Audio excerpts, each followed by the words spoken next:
Today, we're talking about real estate, and more specifically, how real estate can help you with tax planning, help you pay less in taxes, but more importantly, how real estate can be a tool to help you grow your wealth. And that's what we're going to talk about today.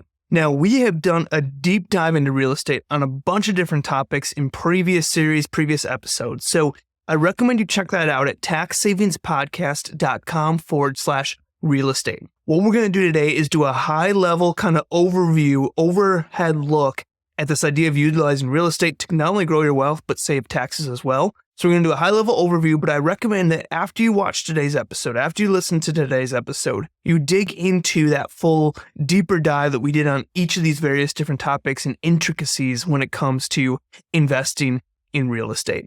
And this is also going to be a first episode in a little series that we're doing on real estate. So we're going to start with a summary today, just going high level over how real estate works when it comes to taxes, everything you need to know here in 2024. Then we're going to have a guest on next week. We're going to talk about cost segregation study. And then the next 2 weeks, we're going to have somebody talking about 1031 exchanges, opportunity zones, and how you find kind of 1031 replacement property and things like that. So definitely check out those episodes. But first, before we get into that, we do want to do a high-level overview of real estate so you know why those topics, why those episodes are going to be so relevant to you. The first thing when we talk about real estate is that real estate can be an absolutely powerful tool in wealth building, but it can also be a powerful tool in saving taxes and lowering your tax bill and having cash flow that you potentially have to pay no income taxes on. And the reason for that is this idea of depreciation. And depreciation is just the process of writing off the purchase price of a rental property over the course of time. So let's say you bought a rental property for $1 million. We're going to take depreciation over some period of time to get an expense and be able to offset our income of that rental property of that full purchase price that we're going to depreciate over time. Now, when we talk about depreciation is only allowed on the building and land improvements. You cannot depreciate land. So it's important when you get into a rental property, it's important that you understand and have a breakdown of, okay, how much of this purchase price, if I paid $1 million for a rental property, how much of that is applicable to land and how much is applicable to building and land improvements. And so generally, you can find that on your real estate tax statement. They'll have a breakdown kind of land versus building. One thing that we often see that is just kind of a general number that we're going to use in an example today is 20% goes to the land. Now, depending on where you are, that can be higher, that can be lower, that number will change. But for just general purposes and kind of rough idea, national average, we're going to use 20%. The other thing with rental properties is you have your everyday normal operating expenses. So think of things like mortgage interest, utilities, real estate taxes, any improvements that you're doing on the property, anything to cut lawn, do all those sorts of things. Those you are also able to offset any rental income that you have with those as well.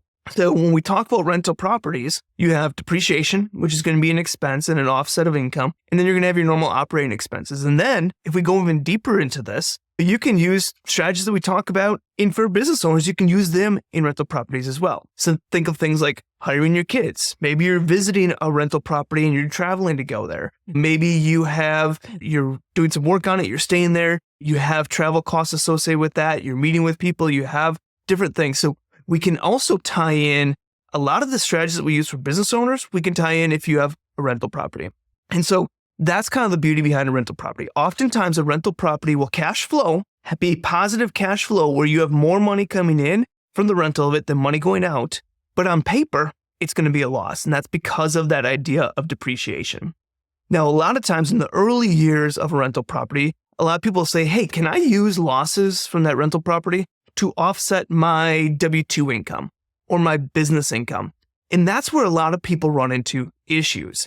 Passive, which is typically if you are just owning a rental property, you're not active in it, it's not your profession, it's not what you're doing on an everyday basis, you're just investing in a rental property, that's going to be considered passive income.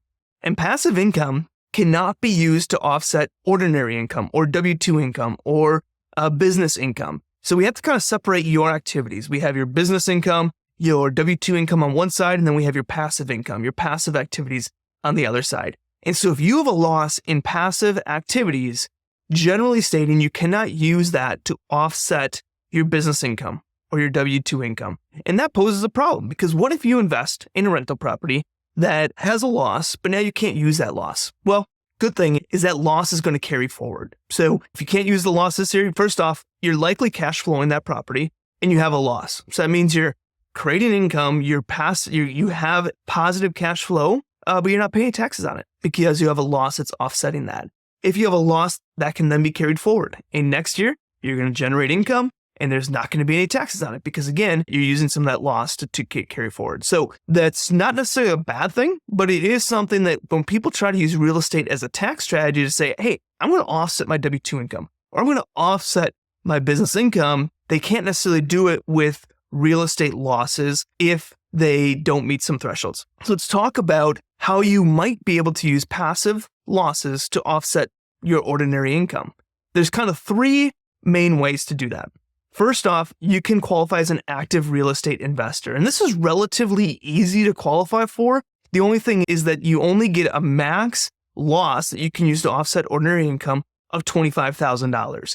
And you're only allowed a certain amount of income. So if you're in that kind of higher income, you're making $200,000, $250,000 or more per year, you're not even allowed to utilize this strategy. But if you're making a family with a rental property, you're making $80,000, $90,000 a year, there's a really good chance that you could use the active real estate investor tool to take at least up to a $25,000 deduction from a passive activity loss to offset your ordinary or W-2 income. So we want to just mention that one, although most people that are looking for massive tax savings are probably above the income limits of qualifying for that, or they're looking for more than $25,000 in the ability to offset some of their income. So the next most common one is a real estate professional. Now, a real estate professional is really hard to qualify for. There's different tests that you have to meet. And again, remember, we went through what qualifies as a real estate professional, what you need to know in our previous series. So definitely check that out. If you're interested more about this, go to taxsavingspodcast.com/real estate. But a real estate professional is one way that people could use those passive losses to offset ordinary income.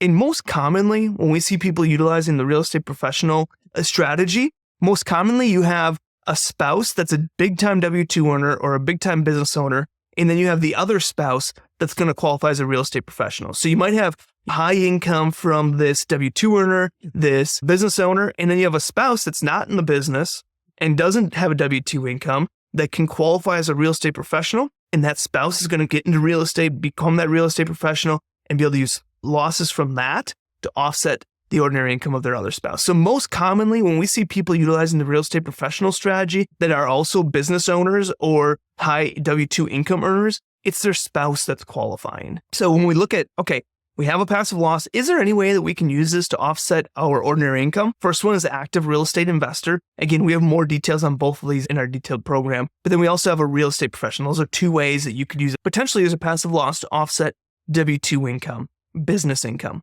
The third one is just to generate more passive income. Let's say you are in a business that you no longer really are active in anymore. Can you generate more passive income from that? Maybe you invested into a rental property that now you're selling. Now you have a gain, and now you need to have a passive gain, or you have another investment that you're in where you have a large passive gain. How can you offset that? You can offset that with passive losses. So passive income can be offset with passive losses. We can use passive losses to offset other passive income. So that's another strategy, is just find a way to generate more passive income that you can use those losses against. But remember, even if you do not utilize that loss, it's carried forward. And remember, you are more than likely cash flowing on this property. So you have positive cash flow, but you're paying no income tax on that cash flow. That's a beautiful thing as a taxpayer to be thinking about. So a lot of people get hung up saying, I'm not going to invest in real estate because I don't qualify as an active investor. I don't qualify as a real estate professional, and any losses are not going to be able to offset my ordinary income. So it just doesn't make sense. That's not true. You're very blindsided by just the one angle. One, let's look about how real estate can help you grow your wealth. Two, let's look about how you're having a positive cash flow without paying taxes on it for a while. So there's definitely things that we can dig deeper to, even if you run into a road where you're saying, yep, I can't find a way to use passive losses to offset ordinary income. There's still options for you. Now, I want to go through a quick example to kind of show you the power behind this real estate and just kind of look at this, kind of preface some of the things we're going to talk about in the future. So I just wrote something up quick here as we were about to go on the podcast. And so I mentioned that we had a building that we purchased for $1 million. So it's a rental property that we purchased for $1 million, and we put $200,000 as down payment on that. So $1 million rental property that we paid cash out of pocket, $200,000 for as a down payment. That's 20%. Might be more, might be less, depending on your situation. Now, of that $1 million building, again, let's assume that 20% is related to land. So $200,000 we are going to never be able to depreciate. But the remaining $800,000 that's allocated to the building, we're going to be able to depreciate. And if that building is a residential property, we can depreciate over 27 and a half years. So take that 800,000, 27 and a half years, we're going to depreciate over that time. If it's a commercial property, we're depreciating it over 39 years. Now you might say, well, that's a long time. That's a little bit amount in annual. And so a lot of people will then say, okay, is there a way that we can take that $800,000 of the depreciable amount from the building? Is there a way that we can speed some of that up? Can we take more deductions in year one, kind of stockpile those deductions higher up so that we can take it, we can generate a loss and we can utilize that to offset ordinary income if we qualify as a real estate professional, have an active real estate investor, or you have other passive income that you're looking to offset. And that's when this idea of a cost segregation study comes into play. So a cost segregation study is where an engineer goes in and says, okay, of that building that's $800,000 of building value, we're going to break that apart into property that can be depreciated quicker. So we're going to look at electrical lines. We're going to look at plumbing, toilets. We're going to break this property down completely and say, okay, of that $800,000, X amount of things can be depreciated in 5 years, in 7 years. And then whatever's left over, we're going to depreciate over that normal 27 and a half years. And so this is the power behind a cost segregation study. And we're going to have somebody on next week that kind of goes over cost seg studies and how they can be beneficial and digs into that a little bit deeper. But let's just say we do a cost seg study on this property. And that cost seg study, we're able to take 38% of that $800,000 and depreciate it sooner. So that's a $304,000 that we can now depreciate sooner. And with bonus depreciation, there's some tax laws that are coming through, maybe have been passed by the time of this actually going live, maybe not. But traditionally, 2024, you can take bonus depreciation up to 60%. It might be 100, depending on tax laws that go through, we don't know. But as of this recording, you can take bonus depreciation of 60% in 2024, and that would be of that amount that we said we could depreciate quicker on shorter terms. So to kind of wrap all this up, let's say we bought a building for $1 million. We put $200,000 down. We ran a cost seg study and said, okay, we can depreciate some of this building a lot quicker, and the rest we're going to do over 27 and a half years or 39 years if it's a commercial property. It is very possible that you could get a $200,000 loss or more in that first year by utilizing this strategy. Now that $200,000, if you qualify as a real estate professional, could be used to offset business income, W-2 income. And this is the power behind real estate and cost seg studies, is that you start to see things in the news like Donald Trump didn't pay any taxes. Donald Trump is qualified as a real estate professional, and he's able to utilize a lot of these strategies where he's taking depreciation. He's utilizing real estate to offset the income that he's generating. So that's where you start to see the power of this come through. So I just wanted to kind of do an overview. We're early in the year, which means that, hey, if you're looking to get into real estate to grow your wealth, I also want you to know what's available from a tax savings standpoint. Don't get into real estate to save taxes. Get into real estate to grow your wealth and then experience the benefit of tax savings that comes with real estate as that cherry on top. I would never advise someone to get into real estate simply for one reason, to save on taxes. So now I do want to talk about one other thing, the short-term rental loophole. You'll probably been hearing about this, and this is a loophole or ability for you to use a real estate loss to offset ordinary income if you qualify.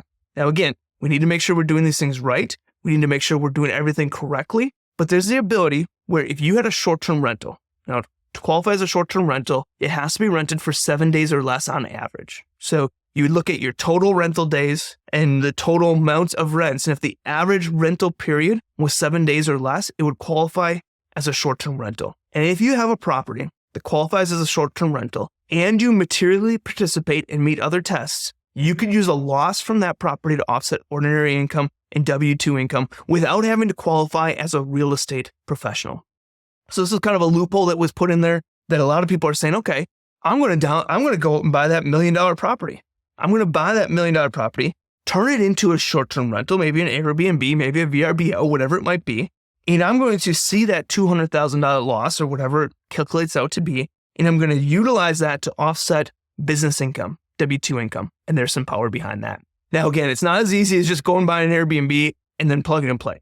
You have to materially participate. You have to meet various different tests. And we have a whole article and podcast episode and video on this specifically. So definitely check that out. But this could be a good tool for you. Now, I would say short-term rentals are not for the faint of heart. Things are not just as easy and gravy as people might think. So could it be a really good business strategy or a really good strategy to help offset some of your income?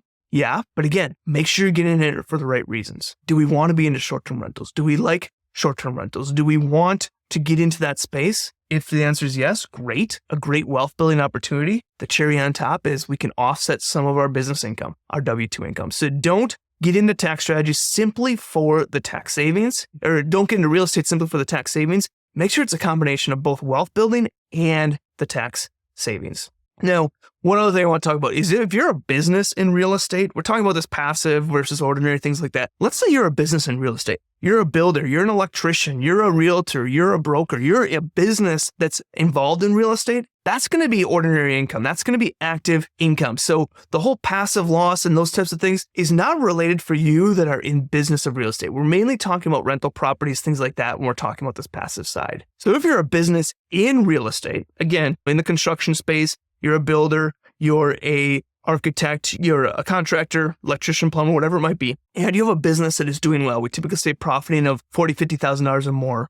You might want to look into an S corporation. And we do a whole series. We talk about S corps a lot too, but this would be completely separate from those that are in real estate. These are those that are a business of real estate and not necessarily those that just have rental properties. So rental properties, we want to keep separate. We want to keep those in a separate company, separate entity from any business operations. But if you're a business owner, you might be saying, hey, I'm an electrician, so that means I can't use losses? No.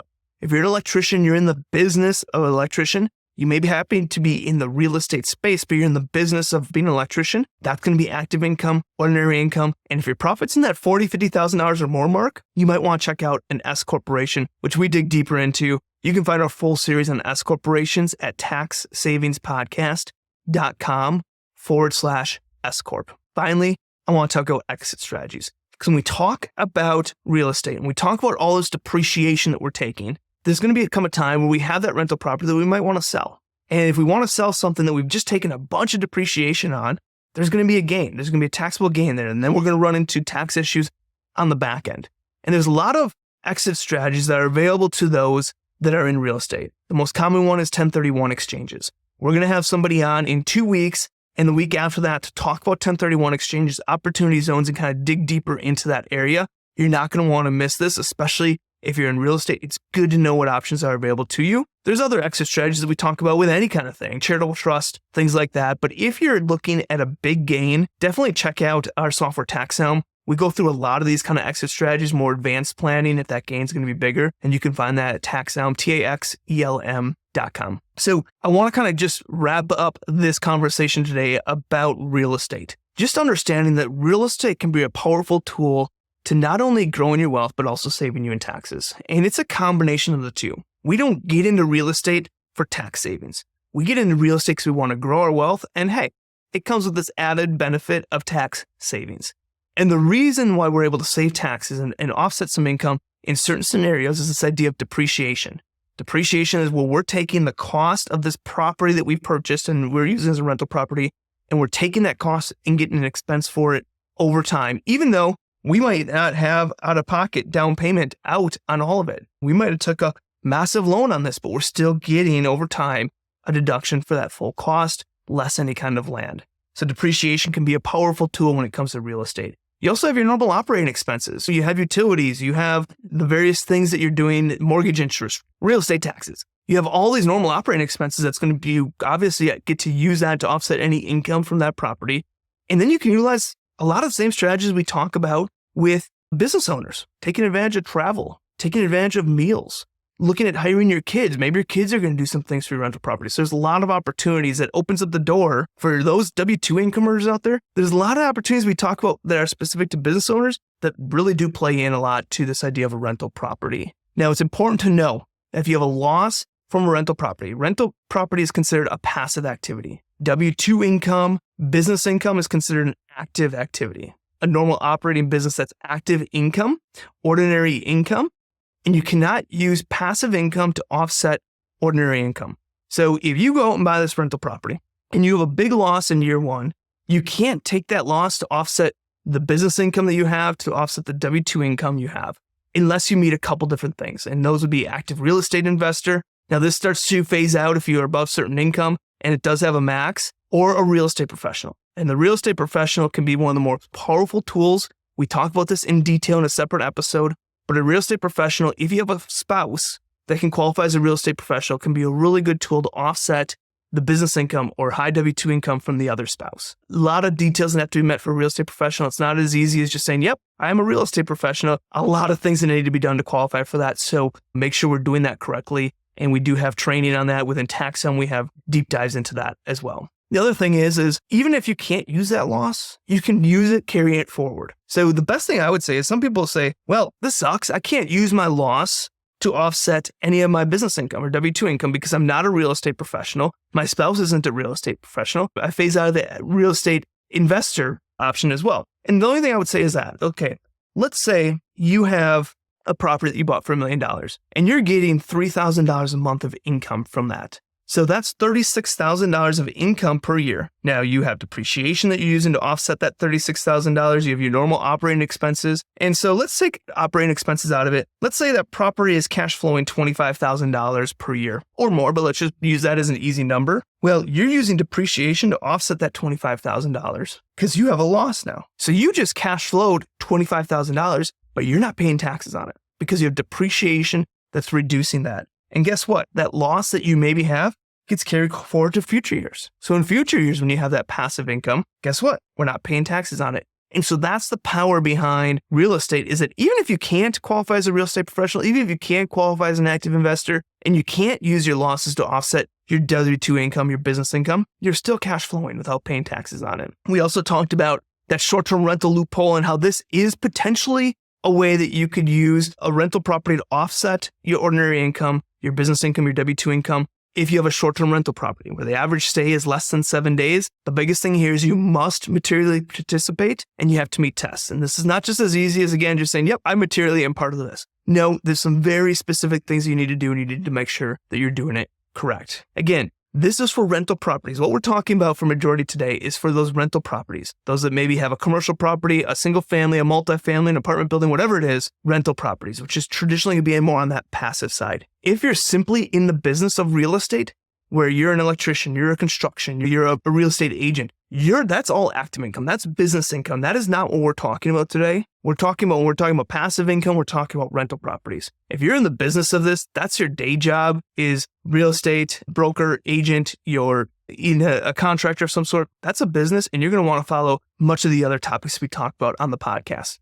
and also consider an S corporation. If you're a business owner, again, electrician, a plumber that's making $40,000, $50,000 or more, you may want to check out an S corporation. And we have a full series on that, taxsavingspodcast.com/S corp. Finally, exit strategies. Once we look to exit a real estate deal, there's going to be some potential taxes. There's going to be some depreciation recapture. There's going to be a tax hit. But luckily, there's some options and some strategies to help avoid that. We look at a 1031 exchange, charitable trust, various other things that could be utilized. So all in all, I wanted to do this episode to give kind of an overview of this idea of real estate and how powerful it can be. Remember, we did a full series. We took every single topic we talked about today and did a full episode just on that. So definitely check that out. Go to taxsavingspodcast.com/real estate to find our ultimate guide on real estate and how it relates to taxes.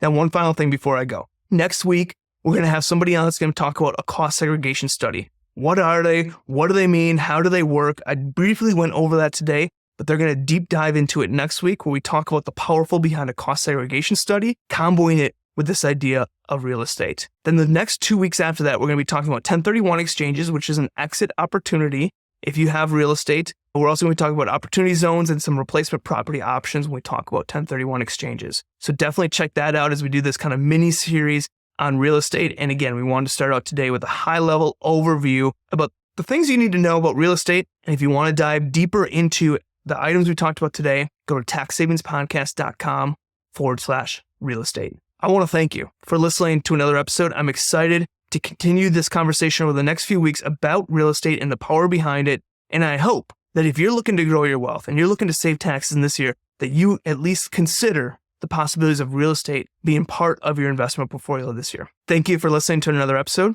and I will see you next week.